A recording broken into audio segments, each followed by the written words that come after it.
शेतकरी कर्जमाफी घोषणेचे जयसिंगपुरात जोरदार स्वागत. साखर पेढे वाटून आनंदोत्सव.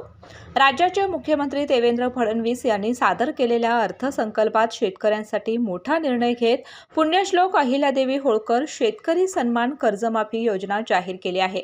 या निर्णयामुळे शेतकरी वर्गात समाधानाचं वातावरण निर्माण झालंय.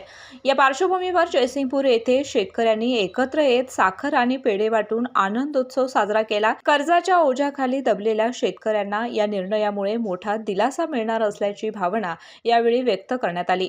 यावेळी बोलताना दादासाहेब पाटील चिंचवाडकर म्हणाले की शासनाने शेतकऱ्यांच्या अडचणी लक्षात घेऊन घेतलेला हा निर्णय अत्यंत महत्त्वाचा आहे. अनेक शेतकरी पीक कर्जामुळे आर्थिक अडचणीत होते. या योजनेमुळे शेतकरी पुन्हा नव्या उत्साहाने शेतीकडे वळतील. या योजनेअंतर्गत सप्टेंबर 2025 अखेर थकीत असलेल्या पीक कर्जावर 2 लाख रुपयांपर्यंत कर्जमाफी देण्याचा निर्णय घेण्यात आला आहे.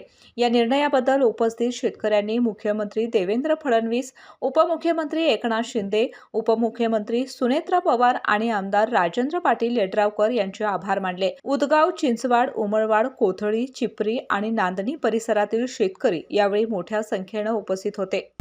डॉक्टरांनी ऍडमिट होण्याचा सल्ला दिलाय, पण स्पेशल रूम परवडत नाही. मग टेन्शन घेऊ नका.